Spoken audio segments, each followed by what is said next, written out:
Entonces, sin más, le cedo la palabra a Fernando para que inicie su presentación.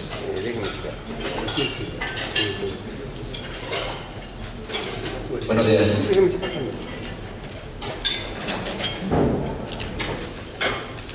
Bueno, el tema de gobierno corporativo es muy amplio. Cuando se relaciona con algún asunto de compensación ejecutiva, se reducen las decisiones que se toman en el comité de compensaciones, que típicamente tienen que ver con cómo se le va a pagar a los consejeros, cómo se le va a pagar al director general, a los ejecutivos de la empresa, quién va a tomar esa decisión y cuál es el proceso de toma de decisiones, que lo vamos a explicar un poco más a detalle. Y finalmente, ¿qué implica esta decisión en términos normativos? Si es una empresa pública que tiene que cumplir con ciertas normas, y en términos de competitividad para poder lograr las metas de atracción y retención que tienen todas las organizaciones. Estas decisiones de cómo y cuánto pagar pues, tienen totalmente que ver con la situación y las particularidades de cada una de las empresas. Es decir, cada negocio es distinto y no necesariamente el mercado es el que va a poner la pauta para pagar. Ayer platicamos con un cliente que nos decía: a mí me da igual pagarle 50 millones de pesos a una persona, no me importa romper el mercado, siempre y cuando me genere 50,000 millones. ¿No? Entonces, no necesariamente el mercado y las prácticas salariales son las que te van a ayudar a definir, sino más bien el tamaño de la empresa, la estructura de capital, si es capital nacional, si es una empresa listada, es decir, todo este entorno te va a ayudar a definir por dónde tienes que pagarle a tus ejecutivos y cuál debiera de ser el grupo comparativo que en su momento debieras utilizar. En esta plática vamos a ver los temas de cómo ha evolucionado la estructura y el enfoque del comité de compensaciones, es decir, típicamente dónde se han tomado las decisiones que tienen que ver con la retribución a los altos ejecutivos y cómo han ido siendo en el mundo y en México. ¿Cuáles son las principales responsabilidades de este comité? El concepto de independencia y su importancia, ¿no? ¿Qué tan importante es para la objetividad de la toma de decisiones que todos los consejeros que están en el comité de compensaciones sean totalmente independientes? Y el concepto de independencia varía de acuerdo a cada país, eso también es interesante. Y bueno, iremos hablando un poco del contexto global. Toda la información que tenemos en estas láminas pues es parte de nuestra experiencia nacional e internacional en estos temas y de encuestas que hemos realizado, ¿no? A nivel nacional y global.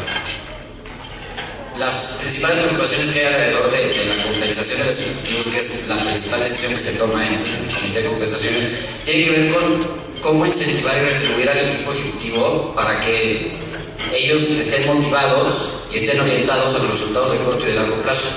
Es decir, todo el pago, la forma en la que estructuras el pago, el sueldo base, las prestaciones, los indicadores que utilizas para los bonos de corto y de largo plazo, tienen que estar orientados a los resultados del negocio y no otra vez a una práctica del mercado.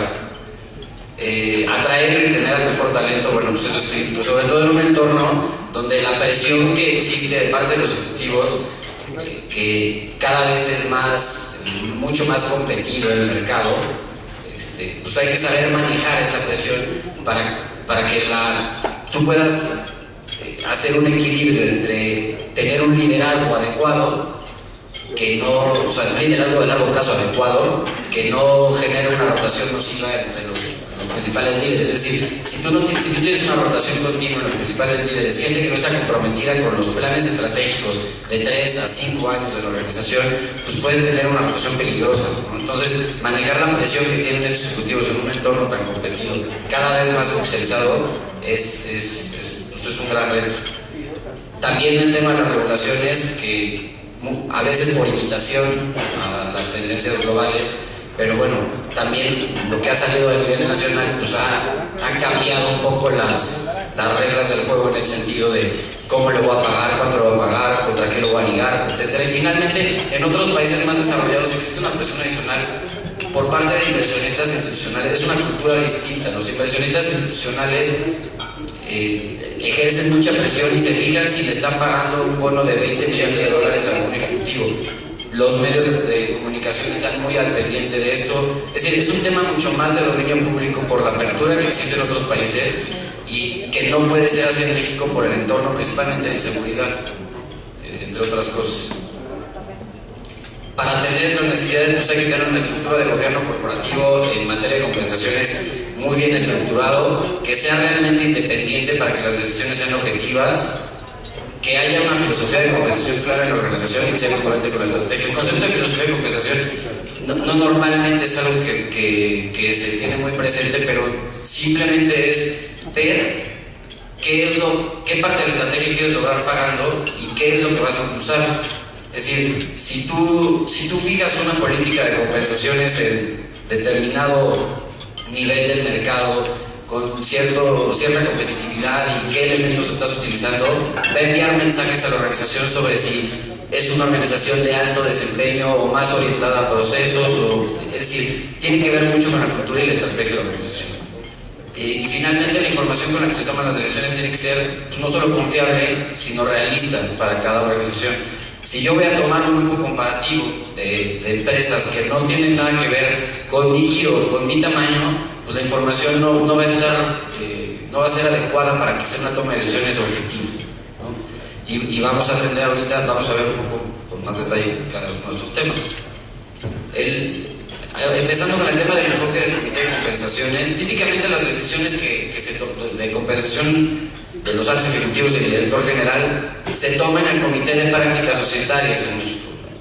No formalmente en muchos lugares existe la figura del comité de compensaciones. Sin embargo, la evolución que este ha tenido en el mundo es interesante, donde en el pasado se orientaban específicamente en la mecánica de los planes, es decir, cuánto va a pagar de sueldo base, cuánto va a pagar de compensación variable, qué indicadores voy a utilizar y poco más.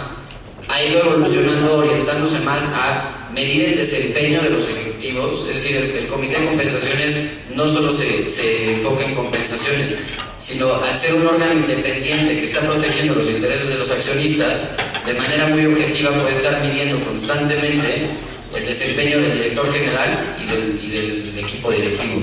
Esto siempre en un contexto donde el dueño no sea el presidente del consejo y el director general, claramente. Y en el futuro la orientación irá mucho más en desarrollar los planes de carrera y los planes de sucesión del director general, incluso con base en métricas de desempeño. Entonces, pues sí es interesante cómo, a pesar de ser un comité de compensaciones, el enfoque cada vez es menos en cuánto se le va a pagar y más en cómo se le va a pagar para generar un desempeño adecuado y tener asegurar un liderazgo de largo plazo en la organización. La estructura del comité sí funciona típicamente igual, es decir, tú tienes una figura de un consejo de administración donde sí varía, es decir, el comité de compensación puede ser, el consejo de administración, pero no puede ser de una o de dos líneas. Si es un consejo de administración donde tienes primero una primera línea, que es un consejo supervisor donde están puros consejeros independientes a la organización, y después una línea donde tienes al comité ejecutivo, que son los directores, o sea, el primer nivel de la estructura, o un consejo de administración de una sola línea donde todos están en la misma mesa. Pero después sí está la figura del comité de compensaciones, que está apoyada siempre de manera técnica por el área de recursos humanos y por consultores. Esto es interesante. En México, a los consultores nos contratan recursos humanos para proveer información y proveer datos de mercado y prácticas de mercado para decidir un poco la política y la recomendación que se va a hacer al comité, lo filtra y finalmente llega a tomarse la decisión del comité. En otros países más desarrollados, el comité de compensaciones contrata directamente a los consultores para tomar estas decisiones. Es decir, el cliente no es recursos humanos, sino es el comité de compensación. Pero la operación es más o menos la misma, ¿no? Y en empresas mexicanas, totalmente mexicanas, recursos humanos tiene un rol mucho más activo, porque en empresas multinacionales, es decir, una empresa como General Motors, el área de recursos humanos aquí está normada por el área corporativa de recursos humanos. Entonces, la decisión de cómo pagar al director general de México no se toma en recursos humanos de México, pero en empresas nacionales sí, pues cobra mucho más relevancia. Las responsabilidades típicas que tiene este comité pues varían de acuerdo a la norma que hay en México, que si es que está estructurado el comité de compensaciones o de prácticas, o las decisiones que se toman en el comité de prácticas sociales con respecto a estos temas, que principalmente es establecer y no tanto revisar, pero sí validar una filosofía de compensaciones adecuada para los ejecutivos, establecer y supervisar una política de compensaciones para el CEO, para los ejecutivos, que es todo el primer nivel de negocios. Esto ya se obliga en México, o por lo menos ya está en una circular donde recomiendan a las empresas que el Comité de Compensaciones debería estar haciendo esto. En México no se mide el desempeño, y eso tiene que ver también con la cultura de las empresas, ¿no? Los dueños son los mismos directores generales. Entonces, no van a permitir que un comité de personas independientes le mida el desempeño, ¿no? Aunque sea una empresa listada. Típicamente es el control de una familia. En otras empresas donde los inversionistas institucionales mandan y la empresa es de muchísimas personas, pues, entonces ellos sí pueden exigir mediante un comité, que es un organismo independiente, que se revise el desempeño del director general. Establecer las métricas de desempeño y los resultados del equipo ejecutivo para poderlas medir y aprobar ajustes en la compensación y bonos adicionales al director general de alta dirección. También, como decíamos un poco, es hacia donde se está orientando es a manejar el proceso de sucesión del director general, recomendar la compensación de los miembros del Consejo de Administración. Este es un tema que vamos a ver posterior al panel, cuáles son las prácticas con respecto a cómo pagarle a los miembros de los consejos. Comunicar al Consejo de Administración las actividades del comité, aquí ya empiezan a ser funciones muy operativas, muy mecánicas, muy de proceso puntual, ¿no? Contratar a consultores externos cuando se requieran, implementar y mantener el sistema de remuneración y informar al personal involucrado de las políticas y los procedimientos de información. Adicional a esto, pues están las funciones del resto de la estructura del gobierno en temas de compensación, que es, pues el Consejo de Administración lo que hace es regular la función o supervisar la función que está llevando a cabo y aprobar todas las recomendaciones que está emitiendo el Comité de Compensaciones mediante la información que proveen los consultores de recursos humanos. Pues lo que hace el Consejo de Administración es validar, aceptar y ya, no se mete mucho en el proceso de toma de decisiones, sino finalmente en la aceptación. Recursos humanos y consultoría lo que hacen, ya lo platicamos, ¿no? Es proveer información, tienen que entender muy bien el negocio, tienen que ver cuál es el desempeño, cuáles son las prácticas y poder dar una recomendación importante al respecto, y tiene que ser responsable de la comunicación, que esto es pues, también crítico, ¿no? La comunicación constante y abierta con todos los colaboradores es algo que tiene que manejar recursos humanos. El concepto de independencia, como ya lo habíamos platicado, por ejemplo en Inglaterra, el código de gobierno corporativo de Inglaterra define el concepto de independencia como personas que durante 5 años no pudieron tener ningún nexo con la empresa, no pueden ser familiares de nadie de la empresa ni del consejo de administración y no pueden llevar más de 9 años en el consejo. Entonces, este concepto varía de acuerdo a los países, pero elementalmente lo que quiere decir es que un consejero que forma parte del comité de compensaciones no puede tener ninguna liga con la empresa para que las decisiones sean objetivas. Ese es todo el asunto alrededor de la independencia. Normalmente el rol de un consejero aquí puede llegar a ser muy honorario. No se involucran mucho en estas decisiones. La pregunta es cómo yo voy a decidir la compensación de la persona que me está invitando a participar en el consejo de su empresa. Entonces, sí es complicado para la gente llegar y sentirse un poco como intrusos a la hora que van a decirle pues cuánto van a recibir al año, o de bonos, o de lo que sea. Ahora, en ese sentido, nosotros hemos visto que existen diferentes tipos de consejeros. Alguien que es independiente totalmente, que es contratado por un proceso formal, es decir, yo necesito un presidente de mi comité de auditoría, entonces necesito buscar a una persona que tenga un perfil de auditor con cierta experiencia, que yo necesite que esté trabajando en mi comité y que sea totalmente independiente mediante un proceso formal. Lo mismo sucede en el comité de compensaciones. Existen consejeros externos que no tienen un vínculo actual con la empresa, pero pueden ser pues, consultores, abogados, puede ser el mismo accionista de una organización que, si bien es ajeno a la institución, no es independiente porque ya hay una liga ahí con la organización. Y consejeros internos que son los directivos o los empleados de la organización. Entonces, bajo este contexto, tema de la independencia es crítico para la objetividad en las decisiones que se toman. Hablando un poco del contexto en México, existen normalmente dos presiones muy importantes para las empresas, ya sean públicas o privadas: el gobierno o los reguladores y los inversionistas. Esto es distinto en México y en el mundo, ya lo hemos hablado, ¿no? En el mundo hay que agregarle el tema de los medios de comunicación, que es una presión muy importante, pero hay que restarle el tema de la inseguridad, que aquí sí juega un papel importante en temas de compensación. El gobierno pues, lo que tiene que hacer es poner normatividad en cuanto a transparencia e independencia para proteger el capital de las personas, sobre todo de las empresas públicas, de las personas que están invirtiendo, ¿no? Para cumplir pues, con los temas de compliance.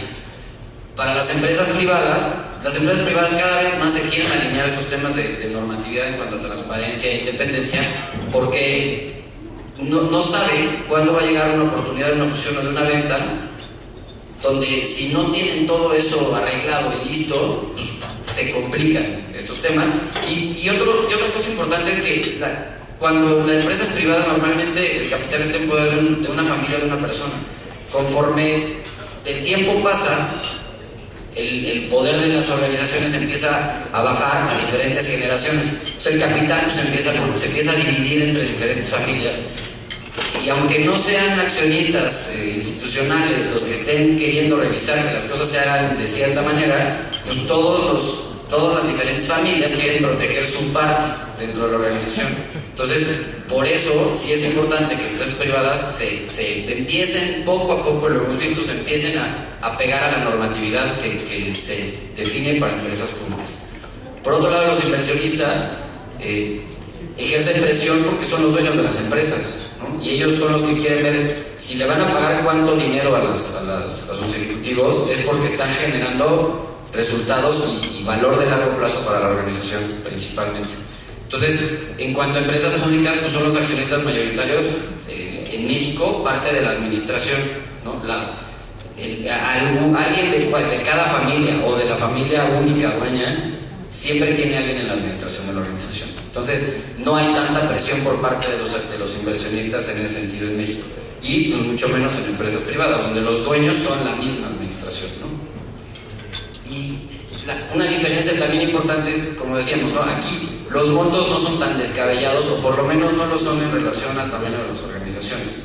Aquí nunca se cuestiona un bono de $50 millones al año de una persona, ¿no? En Estados Unidos, por ejemplo, sí. Si le pagamos $50 millones a esta persona, ¿por qué fue? ¿De acuerdo? En este sentido, para reforzar un poco estos temas, nuestra oficina del Reino Unido condujo una encuesta de gobierno corporativo ligada a temas de compensación ejecutiva, en donde platicamos básicamente con ciertos inversionistas institucionales, es decir, personas de bancos, de private equity, de afores, que son los que invierten en las organizaciones, para ver qué tanto el tema de la compensación influye en sus decisiones de si invertir o no en ciertas organizaciones. Platicamos con gobierno, con reguladores, con gente de la Comisión Nacional Bancaria de Valores, por ejemplo, sobre cómo está la normatividad al respecto de los temas de compensación ejecutiva en temas de transparencia, ¿no? Entre otras cosas, y pues con clientes nuestros con los que hemos trabajado estos temas. Algunos de los comentarios son cosas que reforzaron muchas de las hipótesis que teníamos, ¿no? Que el puesto del consejero es típicamente percibido como honorario, que los accionistas no siempre saben los derechos que tienen y no los ejercen para exigir más, no transparencia, pero sí decisiones más objetivas que vayan en línea con los intereses que ellos tienen, ¿no? Y en la generación de valor de largo plazo. Y que realmente los inversionistas no se fijan en la práctica de cuánto le están pagando a una persona para ver si van a estar invirtiendo en esa persona. En private equity sí nos topamos con una persona que nos decía, pues sí, ¿no? Compramos empresas, las arreglamos y finalmente ya con una práctica más normada, más regulada, vendemos la empresa. Entonces, en conclusión, el principal reto está en lograr un equilibrio entre cuál es el contexto mexicano, donde, pues, como ya decíamos, principalmente la inseguridad es un factor importante en temas de transparencia, en temas de compartir información y de confianza al respecto. Y por otro lado, no quedarnos, lograr ese equilibrio entre entender el contexto mexicano con la inseguridad y con que las empresas son muy familiares y solo hay 130 empresas listadas en bolsa, cuando en otras bolsas hay más de 500. Y por otro lado, no quedarnos atrás en las prácticas, en el impulso que tienen las tendencias globales en esta materia. Gracias. Gracias, Fernando.